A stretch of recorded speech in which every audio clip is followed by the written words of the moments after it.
찬양 첫날부터 우리 장로님들 찬양부터 진짜 은혜롭습니다.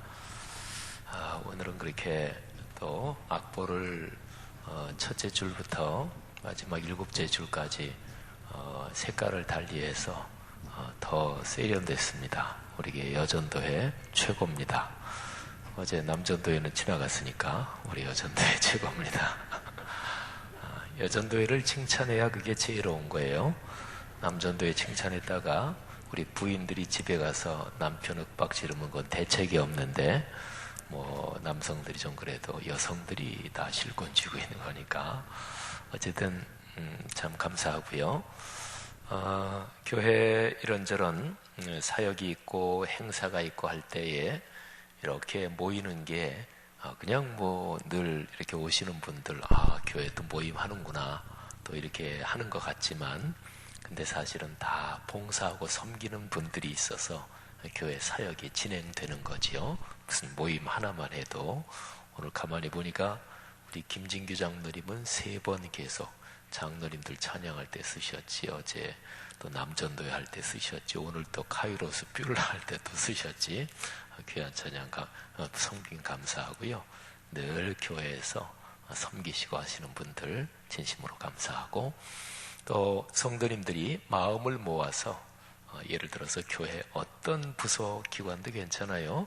작은 거 하나라도 나도 교회 한 자락 좀 섬겨야지, 이런 마음을 전체 성도들이 다 가지는 게 참 좋은 교회입니다. 오늘 여러분의 찬양 감사하고 아주 세련됐고 또 멋있었고 아름다우셨습니다. 평균 연령이 나이 아까 보니까 제일 많으신 분들이 52이신 것 같아요. 진짜 감사합니다. 또 이렇게 다들 젊은 분들 다 그렇게 쓰셔서 고맙습니다. 잠깐 기도하겠습니다. 하나님 아버지 은혜 감사합니다. 사랑 나눔 금식 헌금을 주님 앞에 드립니다. 선천성 심장병으로 고생하는 사람들, 또 희귀난치성 질환으로 고통당하는 사람들에게 이 헌금이 쓰일 때 아름답게 복되게 사용되게 하옵소서. 우리의 작은 정성이지만 마음의 중심이 담긴 이 헌금으로서 하나님의 영광 크게 드러나게 하옵소서. 여러 가지 제목으로 감사 예물 드리며 또 이번 꾸미름 새벽 예배에 간절히 바라는 제목들 아버지 앞에 담았습니다. 주여 축복하여 주옵소서. 하나님께서 이 헌금을 통해 영광 받으시고 성도들의 삶에 넉넉한 은혜 주옵소서. 예수님 이름으로 축복하며 기도 올립니다. 아멘. 자, 우리 데살로니가 전서 5장 15절부터 23절 말씀 우리 같이 암송하며 묵상하겠습니다. 진짜 오늘부터 안 띄우시는 모양이네요. 큰일 나셨네요. 이거 다 있으니까 아직 못 되신 분들은 팜플렛 또는 주보 뒤에 보시면서 하시면 되겠습니다. 앞뒤로 데살로니가 전서 5장 15절부터 23절 말씀 앞뒤로 하시고 넣어서 그렇게 하겠습니다. 다 같이요. 데살로니가 전서 5장 15절부터 23절 말씀. 삼가 누가 누구에게든지 악으로 악을 갚지 말게 하고 서로 대하든지 모든 사람을 대하든지 항상 선을 따르라. 항상 기뻐하라. 쉬지 말고 기도하라. 범사에 감사하라. 이것이 그리스도 예수 안에서 너희를 향하신 하나님의 뜻이니라. 성령을 소멸하지 말며 예언을 멸시하지 말고 범사에 헤아려 좋은 것을 취하고 악은 어떤 모양이라도 버리라. 평강의 하나님이 친히 너희를 온전히 거룩하게 하시고 또 너희의 온 영과 혼과 몸이 우리 주 예수 그리스도께서 강림하실 때에 흠없게 보존되기를 원하노라. 데살로니가 전서 5장 15절부터 23절 말씀. 아멘. 이 말씀이 여러분의 삶에서 성취되기를 주의 이름으로 축복합니다. 저는 목회하면서 늘 그런 건 아니지만 제 마음 속에 이런 생각이 있습니다. 우리 교회가 다른 교회들에 비해서 규모가 크죠. 또 아주 규모가 큰 교회들도 있습니다만 우리 교회는 한국교회 전체에서 1% 안에 드는 교회입니다. 한국의 교회가 뭐 이제 정확한 숫자는 뭐 힘들어요. 근데 대략 한 5, 6만 개, 한 6만 개 정도 된다고 보면 그 중에서 어른들이 모이는 숫자가 100명이 되는 교회 하면은 그게 벌써 한 90% 정도가 된다고 그래요. 또 한 6만여 개 교회 중에서 교단을 막론하고 뭐 장로교, 성결교, 감리교 교단을 막론하고 대략 한 3만 개 정도는 그 교회에서 목회자 한 사람의 생활비를 스스로 책임질 수 없는 뭐 이른바 미자립교회 이렇게 표현도 하는데 상황이 그렇습니다. 그래서 그런 전체 상황을 생각하면 저는 가끔은 그런 생각이 듭니다. 큰 교회에서 목회하는 게 미안해요. 미안하고 또 저는 목회를 해오면서 이제 제일 처음에 전도사 시절에 이사야서 45장 말씀으로 집사람하고 그때가 약혼 시절이었는데 하나님 앞에 그 말씀의 감동을 받고 기도한 것이 있습니다. 하나님 평생 걸어가면서 경제적인 면을 주님께서 이끌어 주시고 또 주님의 손에 맡깁니다. 근데 저희 내외는 이사야서 45장 1절부터 있는 그 몇 절의 말씀이 경제적인 문제에 대해서는 주님의 응답이었습니다. 물론 살아오면서 독일 유학 시절이나 또는 이런저런데 뭐 힘들고 뭐 이런 때도 좀 있었지만 전체적으로는 그냥 원만하게 살았어요. 근데 그런 게 우리 한국교회 전체 목회자들을 생각하면 미안해요. 선교지를 이렇게 가끔 갈 때가 있잖아요. 그러면 선교사들 선교지 가면 미안합니다. 우리 교회 또 장로님, 권사님, 집사님 또 청년들도 여기저기 선교지 가잖아요. 그죠? 우리 인도네시아도 가고 뭐 일본 또 지난번에는 이스라엘 성지순례 갔다 오면서 러시아 갔다 왔거든요. 근데 그런 선교지 가면 미안해요. 선교사님들한테. 물론 선교사님들도 여러 캐릭터가 있지만 뭐 대개는 진실하게들 선교하시잖아요. 그리고 저는 특별히 그 러시아 선교사 우태복 선교사님 우리 교회도 지금 계속 동역하고 있습니다마는 그분은 여러 선교사님 중에서 몇 사람 특별히 머리에 떠오르는 분들이 있어요. 우리나라가 러시아에 선교사가 굉장히 많이 간 게 구소련이 열리면서 글로 뭐 얼마나 한국교회가 많이 기도했어요. 공산주의의 장막이 무너지게 하옵소서. 소련은 철의 장막 그리고 중공이라 그랬지요. 어렸을 때부터 늘 들었던 중공이라는 말이 이제는 그냥 어색하네요. 중공, 거기는 죽의 장막. 그랬는데 그거 무너지게 해달라고, 복음이 들어가게 해달라고 얼마나 한국교회가 기도 많이 했어요. 근데 80년대 말, 90년대 초에 소련이 이제 해체가 되면서 그러면서 엄청나게 많은 선교사들이 들어갔어요.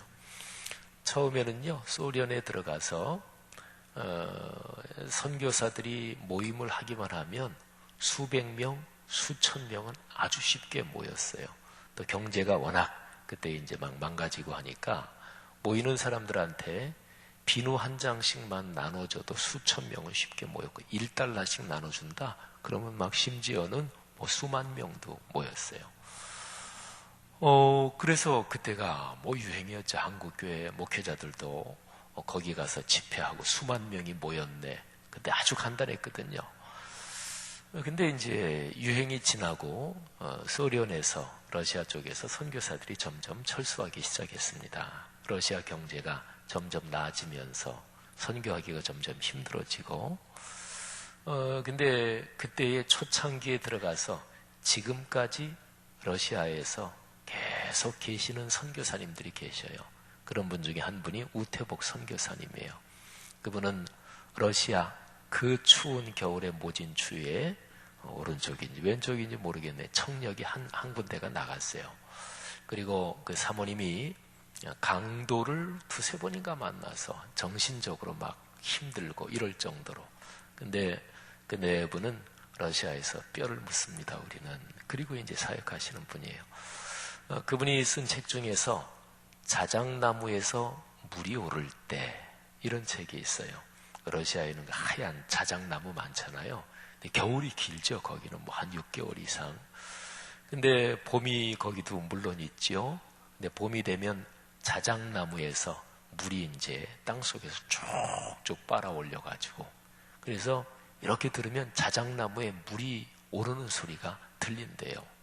근데 자작나무에 물이 오를 때, 그 추운 겨울, 그러면서 봄을 기다리는 그런 마음을 품을 때, 자작나무에서 물이 오르는 소리, 자작나무에 다시 새 움이 돋는 게 얼마나 반갑겠어요. 근데 우성 교사님, 그분은 하나님이 소련을 신앙적으로 축복하신다. 그리고 소련 거기로부터, 그러니까 러시아죠, 거기로부터 몽골족이나 중국으로 복음이 전파된다. 그런 어떤 깊은 은혜 또는 그런 마음의 확신이 굉장히 강한 분입니다. 그런 분을 생각하면 미안하지요.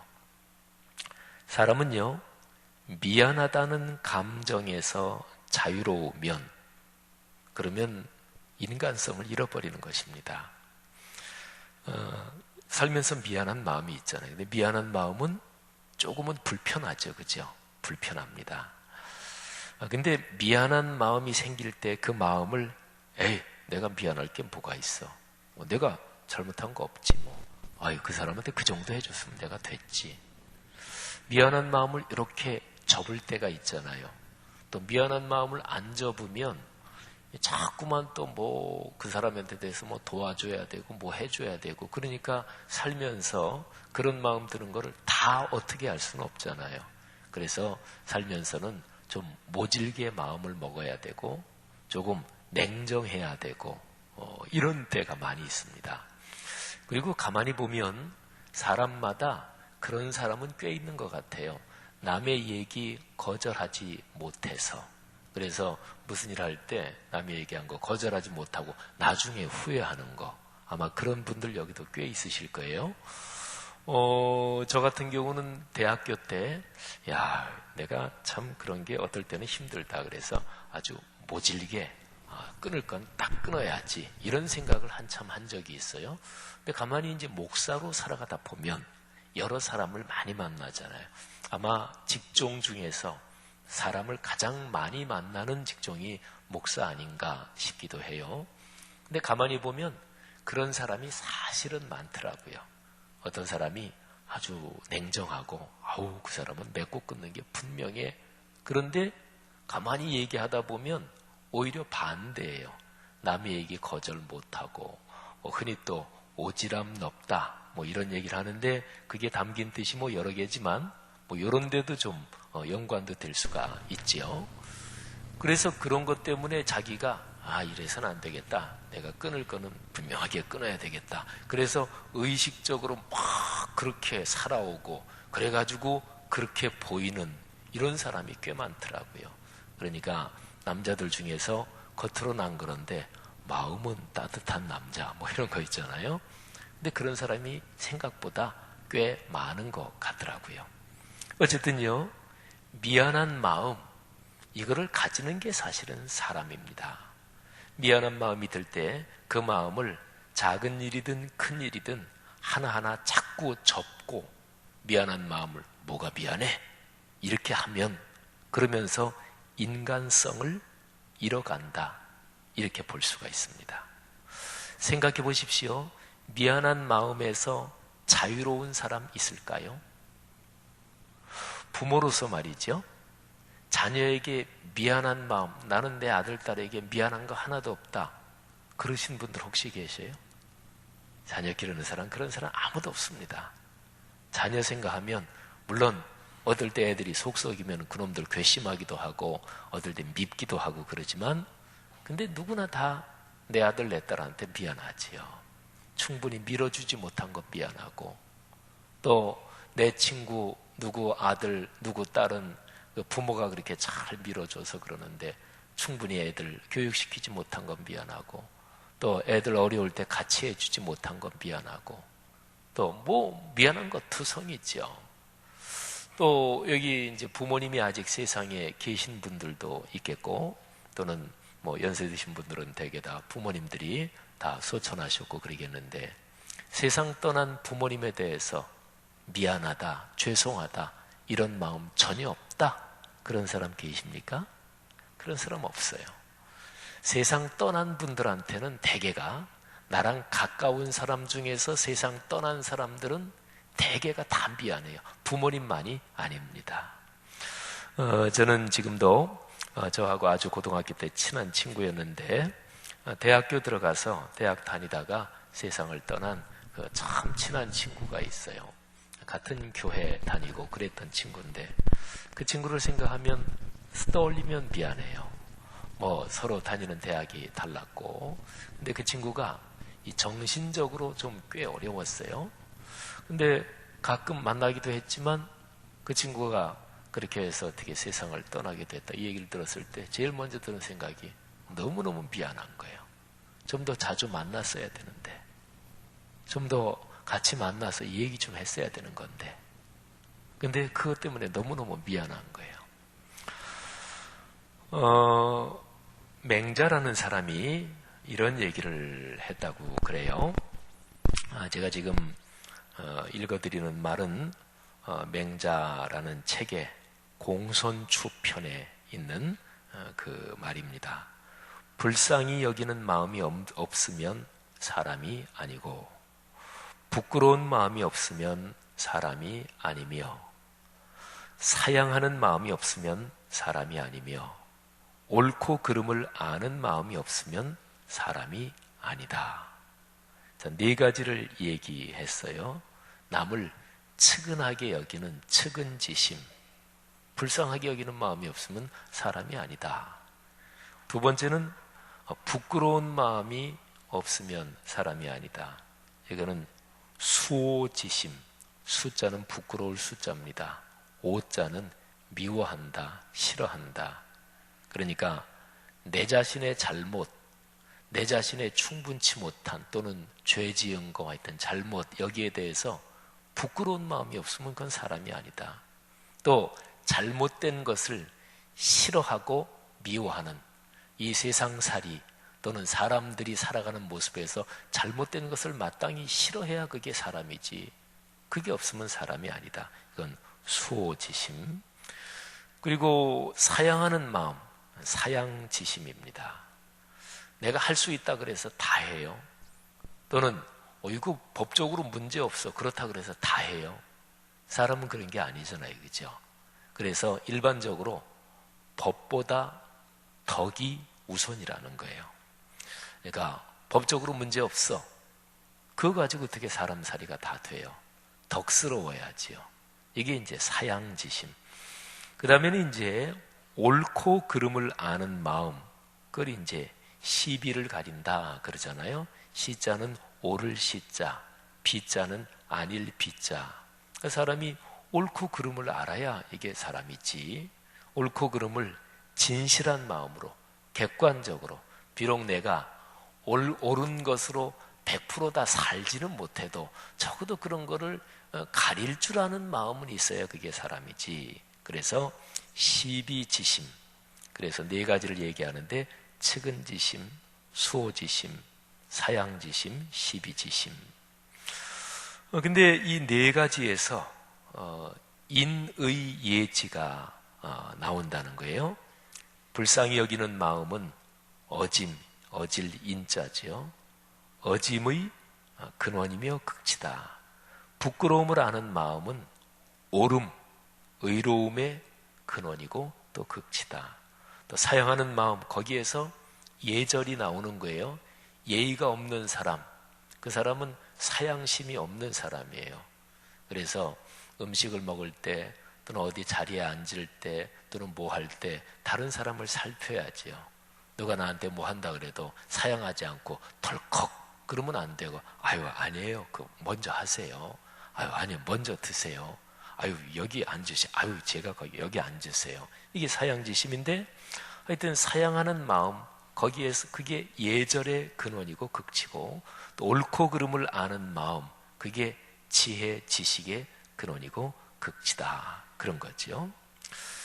사람에게는 말이죠.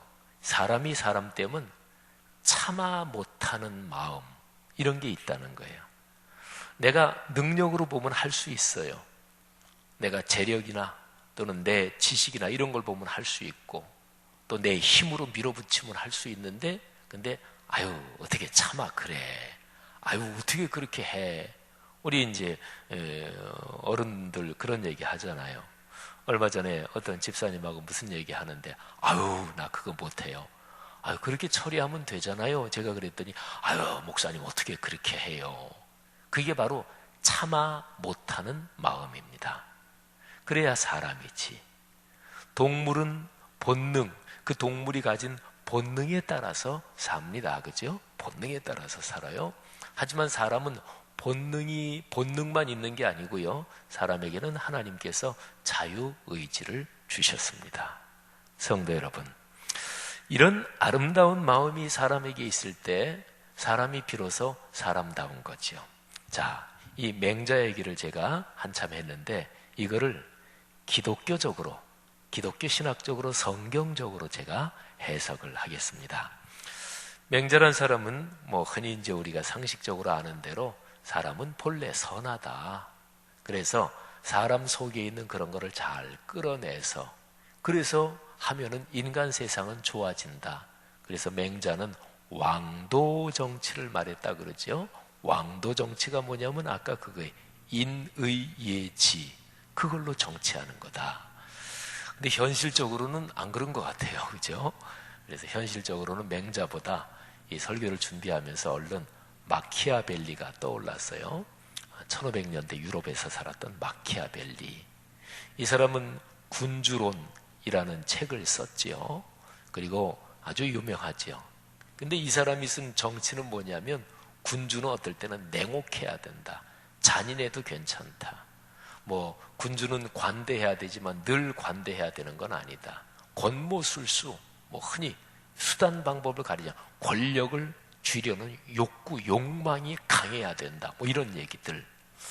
그런 걸 보면 우리나라 정치를 봐도 맹자 얘기보다 마키아벨리 얘기가 우리나라 정치하는 사람들 또 국민들한테도 일반적인 것 같아요. 국민들이 우리나라 정치인들 중에서는 그냥 행정가, 고건 전 시장 그분도 그렇죠. 또 이렇게 저렇게 정치 안 하던 정치판에서 그 마당에서 뼈가 굵은 사람들 말고 그냥 고건 씨처럼 이제 행정가로 쭉 계시다가 대선 출마하기도 하고 또 경제 활동하다가 출마하기도 하고. 근데 국민들도요 권력 욕구가 없으면 안 된다 이런 생각을 많이 하는 것 같아요. 저는 가만히 그 생각을 하면서 어쩌다가 국민들까지 그 생각을 하나? 그러니까 권력을 기어코 잡고야 말겠다. 이 권력 욕구를 가진 거를 당연하게 보는 거예요. 근데 그러니까 망가지죠. 그러니까 국민들도 그 사람이 부정을 하거나 못된 짓을 하거나 법을 어겼어도 권력 욕구가 집요한 사람은 그래 어차피 대통령은 저런 사람이 돼야 돼 이렇게 다 익스큐즈를 하는 것 같아요. 어쨌든 우리나라 현실은 그래서 맹자의 왕도 정치보다 마키아벨리의 마키아벨리즘 이게 이제 훨씬 더 오늘날 세상에는 익숙한 것 같아요. 자, 근데 맹자 얘기를 기독교적으로 해석하면 이래요. 예수 믿기 전에는 선한 일을 할 수 있는 능력이 없는 겁니다. 원죄의 타락성으로 해서 선한 일을 하고 싶어도 그게 안 되고 사실은 하고 싶은 마음도 들지 않는 거고 원죄의 타락성, 원죄의 뿌리 때문에. 근데 예수 그리스도를 믿잖아요. 그러면 원죄의 죄책이 해결되고 그리고 심령이 치료되는 거예요. 근원적으로 기본적인 선에서 치료되는 거예요.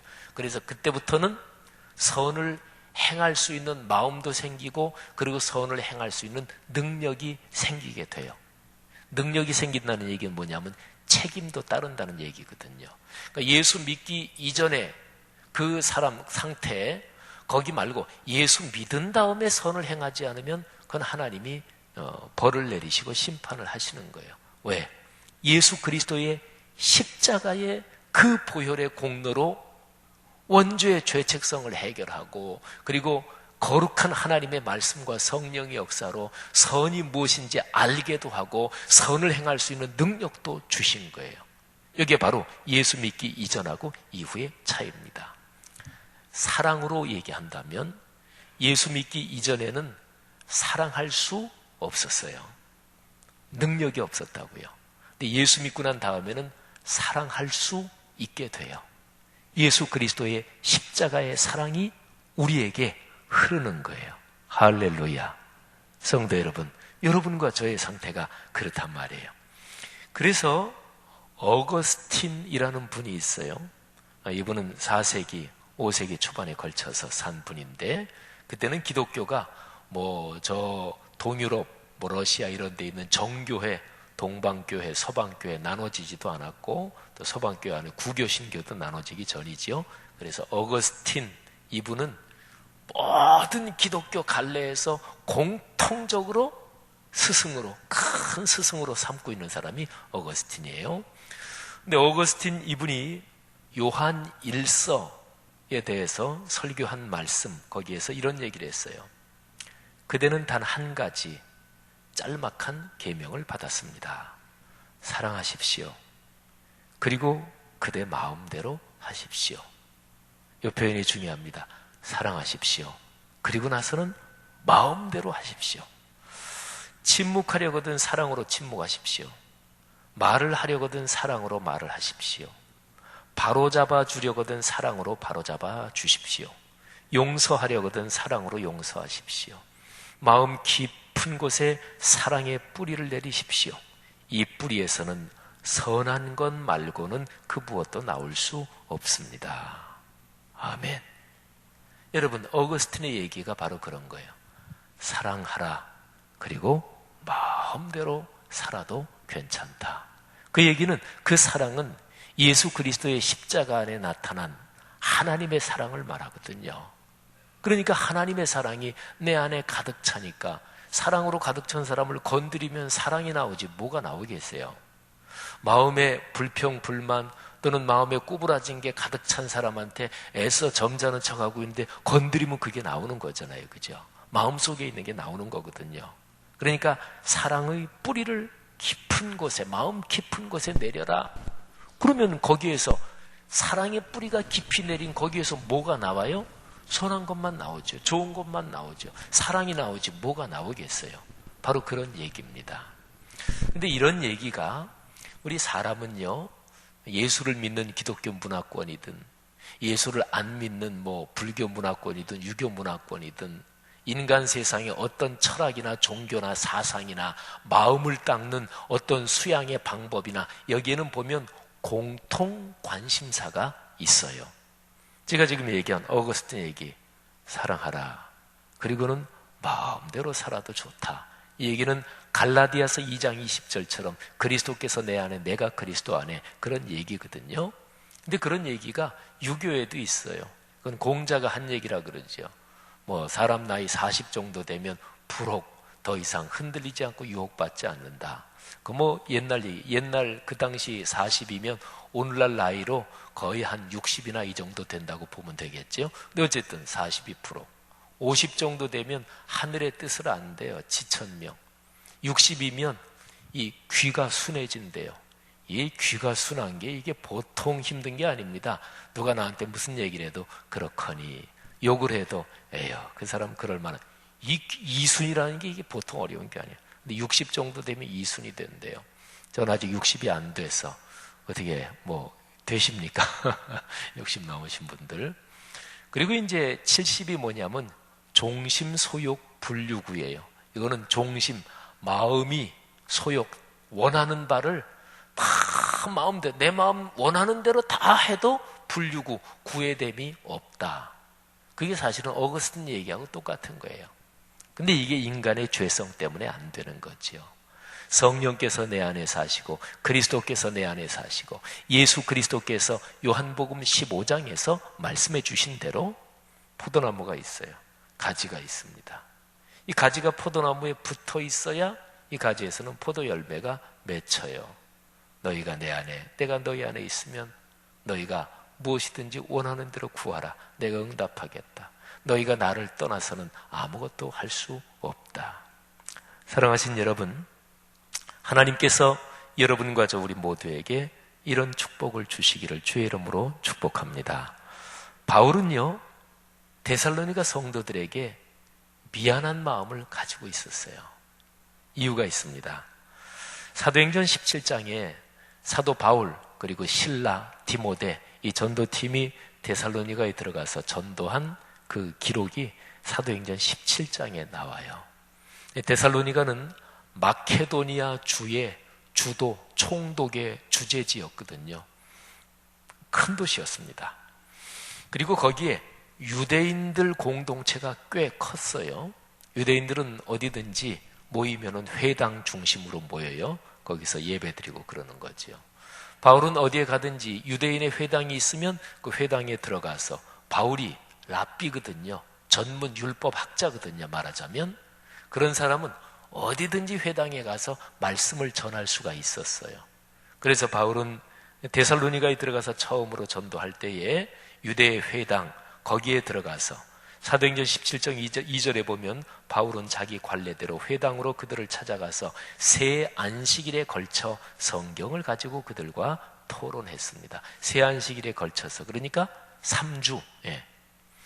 그런데 그때에 거기 유대인들 중에서도 바울의 얘기를 듣고 예수님을 믿은 사람들이 꽤 있었고요. 근데 더 중요한 거는 경건한 사람들, 이런 표현이 있어요. 경건한 헬라인들. 이거는 뭐냐면 유대인이 아닌데, 그때 당시 유대인은 로마 제국 전역에 흩어져 살았거든요.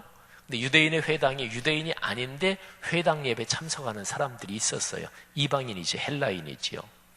이 사람들을 경건한 헬라인 또는 경건한 사람들, 사도행전 읽을 때 그 표현 나오면 언제나 그런 사람들이에요. 근데 데살로니가에서도 그 사람들이 예수를 많이 믿게 됐고, 특별히 그 사람들 중에서 적지 않은 귀부인들, 이런 사람들은 데살로니가에서 남편이, 귀부이니까 남편이 직위가 높은 사람들이죠. 영향력이 클 거 아니겠어요. 그러니까 데살로니가에 있는 유대인들이 이게 화가 나고 자기들의 헤게모니가 뺏길 것 같으니까. 그래서 성경이 보면 그 표준 세번역에는 유대 사람들이 시기해서 거리에 불량배들을 모아다가 소요를 일으켜서 성을 혼란에 빠뜨리고 야손의 집을 습격하였다.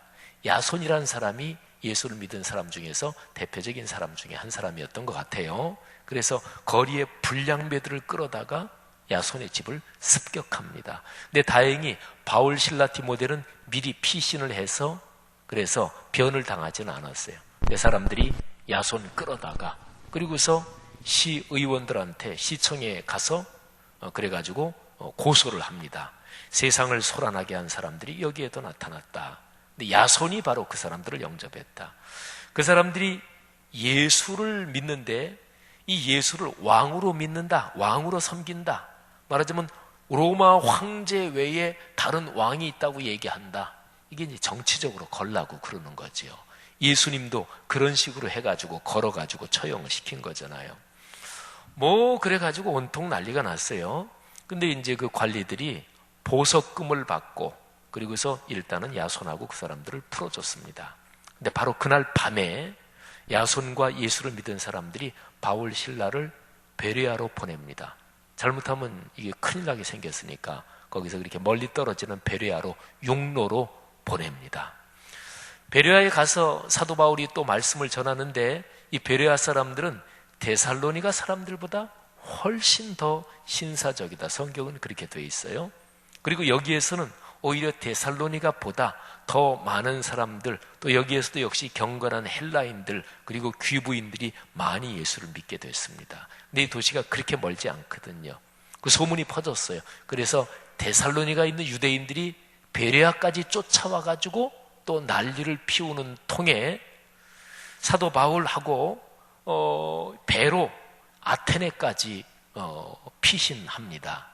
근데 거기서 베레아에서 아테네까지는 꽤씩 멀어요.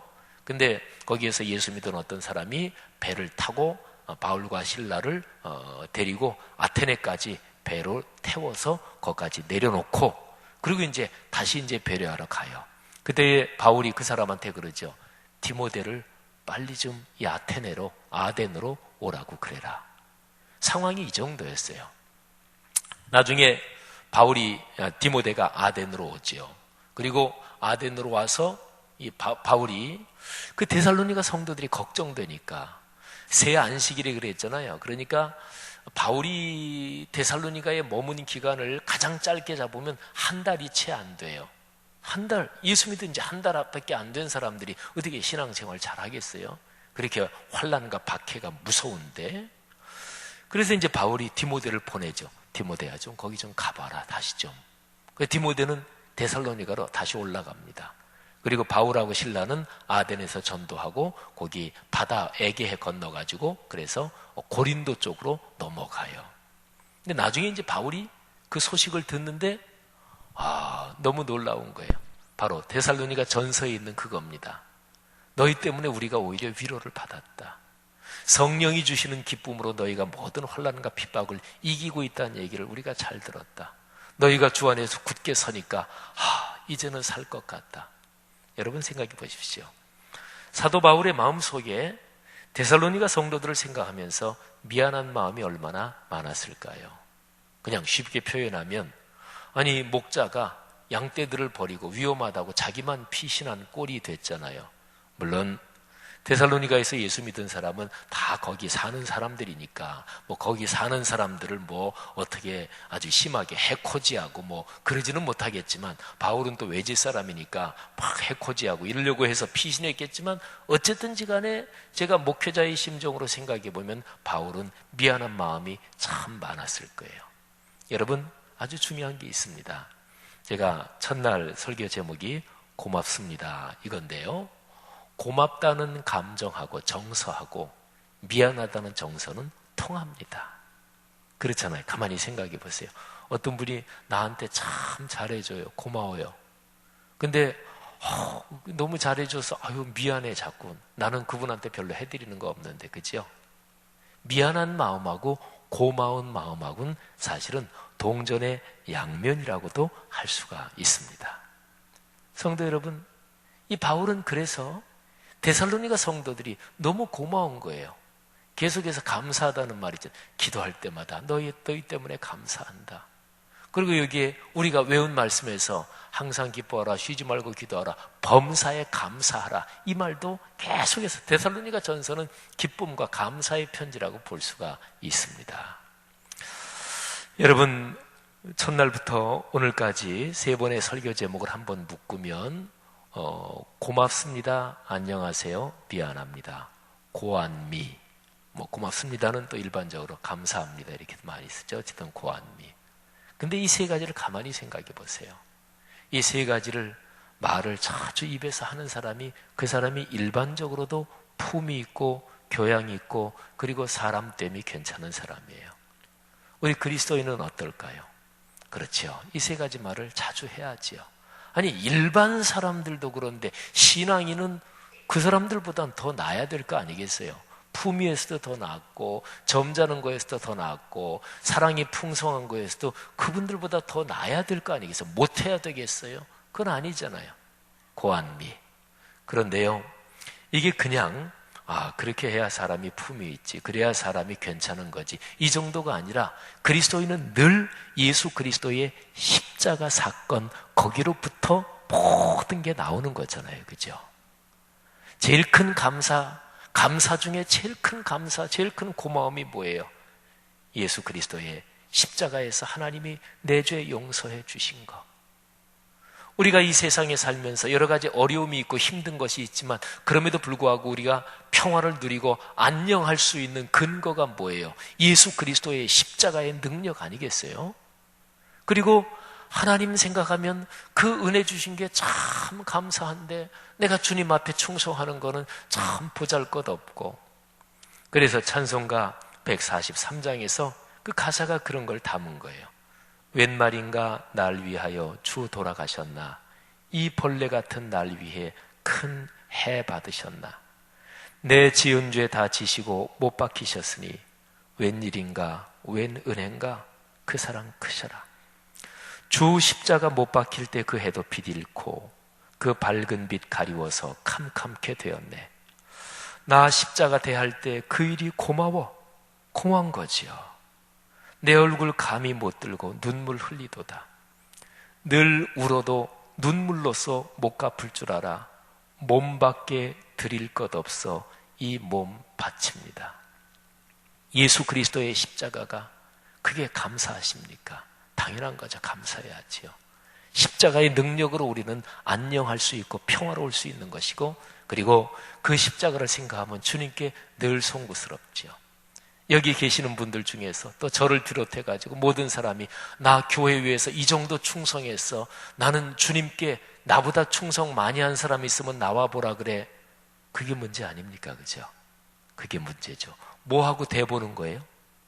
다른 사람하고 대보시는군요. 그러니까 내가 충성 많이 했다 그랬지. 예수 그리스도의 십자가에 대봐야지요. 그래야 그게 신앙이지요. 웬 말인가 날 위하여 주 돌아가셨나. 이 벌레 같은 날 위해 은혜 받으셨나.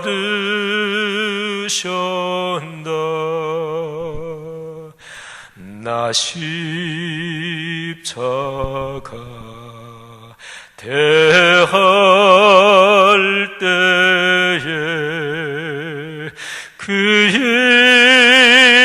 일이 고마워.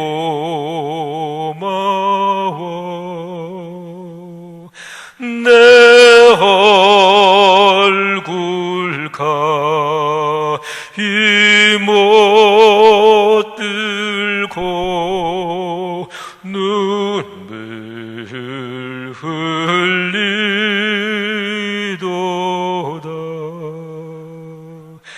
늘 울어도 눈물로서 못 갚을 줄 알아. 몸밖에 드릴 것 없어 이 몸 바칩니다.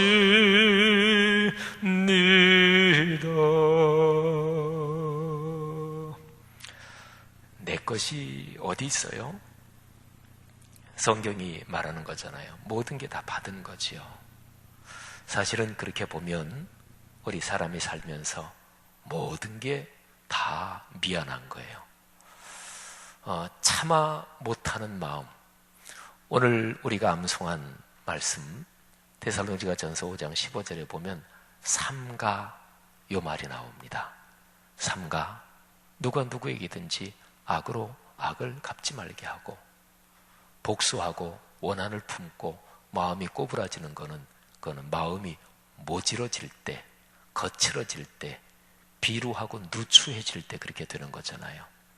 사랑하신 여러분, 예수 그리스도의 십자가의 사랑이 내 마음에 깊이 있을 때 그때는 이게 고맙습니다, 평안하세요, 그리고 미안합니다, 고안미, 이게 마음속에 생각이 들 수밖에 없지요. 예수 그리스도의 십자가 사건이 그게 기독교 신앙의 중심이잖아요. 그래서 십자가에 대한 묵상은 나 신앙생활 예수 처음 믿을 때 난 그거 다 이미 끝났어, 그게 아니에요. 이 세상 떠날 때까지 십자가 끌어안고 사는 거예요. 성도들이요, 형제 자매들이요, 예수 그리스도의 십자가의 보혈로 영원히 멸망당할 지옥으로 가던 길에서 영원한 천국의 구원을 얻은 하나님의 백성들이요, 늘 살아가면서 예수 그리스도의 십자가 때문에 고맙습니다, 안녕하세요, 미안합니다. 이런 풍요로운 감정이 넉넉하기를 축원합니다. 기도하겠습니다. 이 시간에 들은 말씀 끌어안고 기도하겠습니다. 오늘도 하루 살아가면서 미안합니다 하는 얘기 잘 써먹었으면 좋겠어요. 훈련했으면 좋겠습니다. 그리고 또 오늘 저녁 수요 예배 모두들 나오시고 특히 성경여행 10주간 오늘 첫 번째 시간인데요. 성경 전체 맥을 잡기도 하고 또 그 공부도 하지만 수요 예배 참석하는 훈련을 좀 해야 되겠다, 그런 의도도 있습니다. 수요 예배가 한국교회 전체적으로 너무나 이게 자꾸만 약해져 가고 있어서 신앙생활 할 때 한 주간의 주중에 수요 예배 참석해서 다시 한번 주 앞에 나와 예배 드리고 기도하는 것은 꼭 필요합니다. 그리고 꿈새 남은 새벽 예배 3번, 또 우리 구역 식구, 교구 식구 부지런히 권면하십시다. 아유, 김 집사 나와봐. 지 목사님 말씀 이번에 특별히 더 은혜롭네. 아니면 아유, 꼭 나와. 새벽에 기도해야 살지. 권면하시기를 바랍니다. 또 여러분이 꿈새 기간 동안에 가지고 있는 기도 제목들 하나님 앞에 이 시간에 아뢰고 응답받는 축복이 있기를 축원합니다. 다 같이 통성으로 자유롭게 기도하시다가 삶의 현장으로 돌아가시겠습니다. 하나님 아버지, 은혜를 진심으로 감사합니다. 오늘 들은 말씀 다시 한번 우리의 마음에 깊이 새깁니다. 오 주여, 거룩한 영으로 우리 각 사람을 축복하시고 성령으로 이끌어 주옵소서. 아버지, 사는 게 다 감사할 뿐이고 미안할 뿐입니다. 아버지, 주의 은총으로 함께해 주옵소서. 성령으로 붙잡아 주옵소서. 아버지, 귀한 성도들 마음속에 예수 그리스도의 십자가에서 오는 감사, 고마움, 거기에서 오는 그 능력으로 평안하고 그리고 삶이 원만하고 그리고 그 마음으로 참아 못하는 마음으로 남에 대한 불쌍히 여기는 마음을 가지고 또 그렇게 인생길을 걸어가게 도와주옵소서. 아버지 하나님, 기도합니다. 주여, 남은 3일의 모임을 축복하시고 성령으로 붙잡아 주옵소서. 아버지, 은혜 주시기를 원합니다. 주여, 성도들의 삶을 축복해 주옵소서. 아버지, 이 세상 살면서 그리스도인답게 살게 하옵소서. 주님의 거룩한 은총이 넉넉하게 하옵소서. 아버지,